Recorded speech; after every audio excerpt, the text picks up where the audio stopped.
Hello, today we're talking about credit cards, the traps, the rewards, and the hidden truths. If you want to build long-term wealth, you need to understand credit cards the right way. You need to understand them structurally, because credit cards are not about reward points, they're about leverage, behavior, and financial reputation. And used incorrectly, they can destroy wealth. Used correctly, they become part of your financial infrastructure.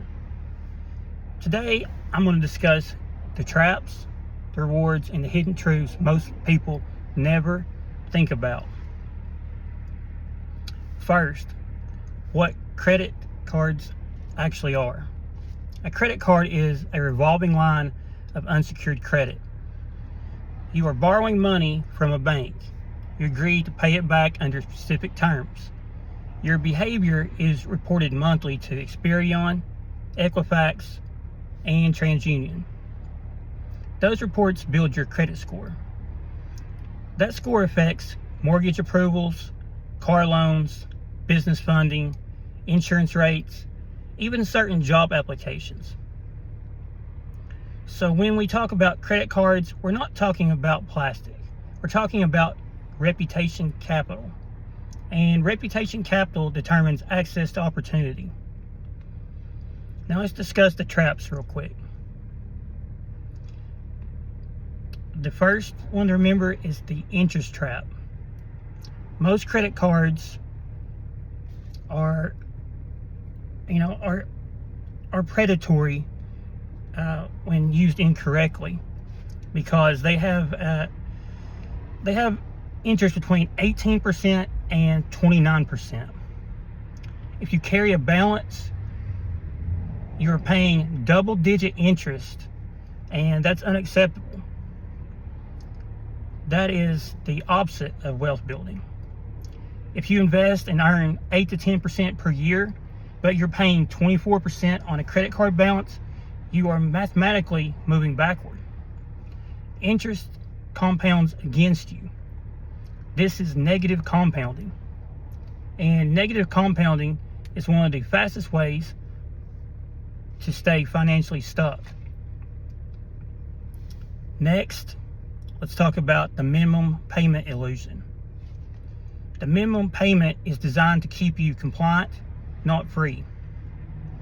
If you owe $5,000 and you only pay the minimum, you can spend years paying it off. The bank system is structured around behavior. They don't need you to default, they just need you to revolve. There are two types of users: transactions that pay in full every month, and revolvers, which carry balances. Banks make the most money from revolvers. The system works best when you're disciplined. Third, let's talk about utilization mismanagement. Your credit utilization ratio is one of the biggest factors in your credit score. That's if you take a quick look, it's your balance divided by your total credit limit. So your best practice is you want to get it to around 3%. If you have a $10,000 limit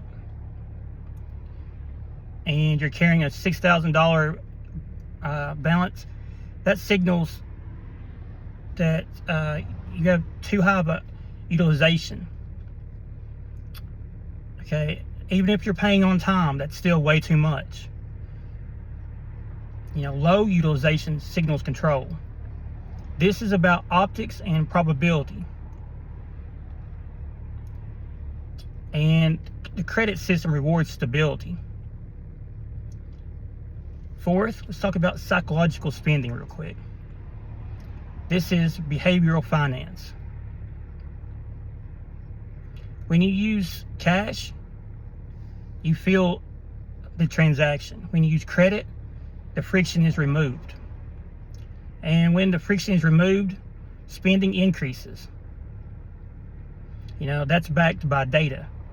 Credit cards create emotional distance from money, which makes lifestyle inflation easier, and lifestyle inflation quietly erodes capital. Now let's talk about rewards real quick. Because credit cards are tools, if you use correctly, a lot of credit cards offer cash back. Many cards offer 1% to 5% cash back.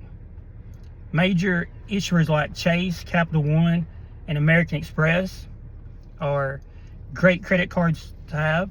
If you spend $2,000 per month and earn 2% cash back, that's $480 a year.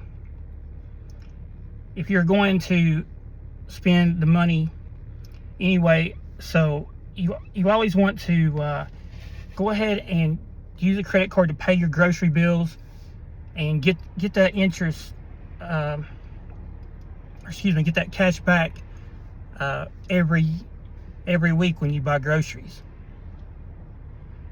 That's being efficient.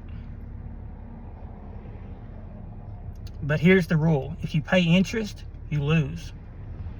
Rewards only matter when interest is zero.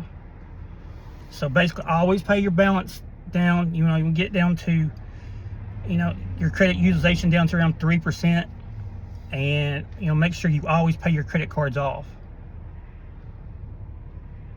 Next, let's talk about travel points. Travel cards can be are something that are very nice to have because of airline miles, hotel transfers, and lounge access. But you got to remember, the points are not wealth. If you overspend to chase points, you are converting cash into consumption with a discount. That's not an asset. That's just optimized spending. So be careful not to confuse perks with progress. Third, let's talk about protection benefits. Credit cards often offer fraud protection, chargeback rights, extended warranties, and travel insurance. These are real advantages over debit cards. But again, the benefit only exists if the balance is paid in full. Next, let's talk about the few hidden truths. The first hidden truth we're going to talk about is credit cards are infrastructure, not wealth. Credit cards do not create wealth. Assets create wealth. Equity in businesses, real estate assets. Real estate, for example, is probably another big one to remember.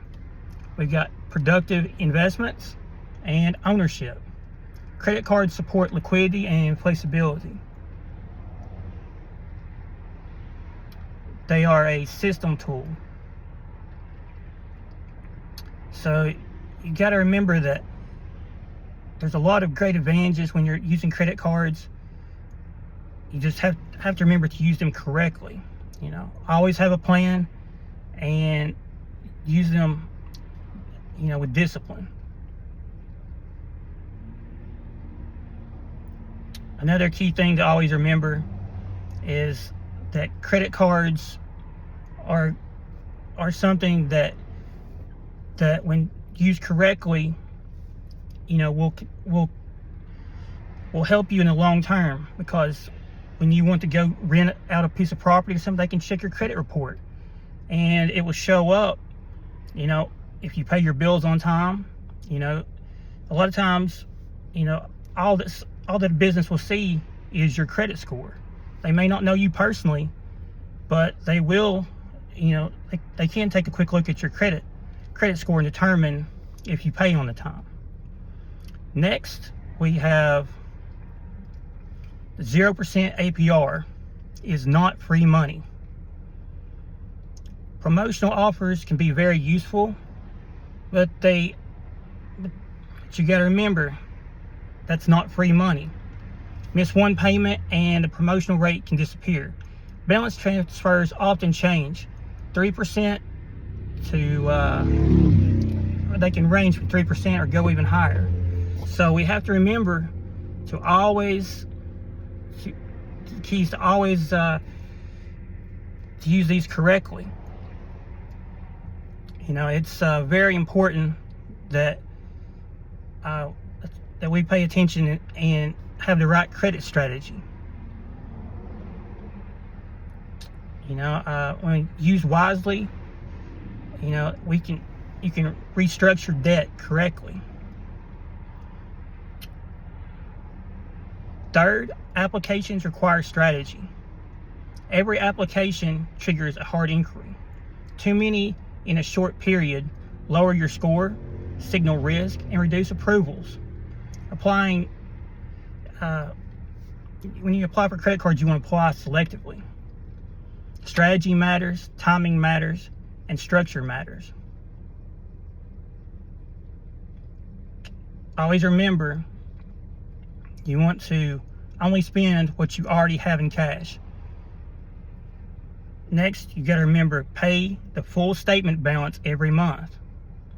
Third, keep utilization under 10%, and if you can, get it down to around 3%. You know, that would be ideal. Fourth, automate payments. Fifth, apply strategically. That's it. You know, that's a simple formula to using your credit correctly. Please hit the like and subscribe if this video has helped you. We're making another one next week, so be sure to come back and check out our latest video.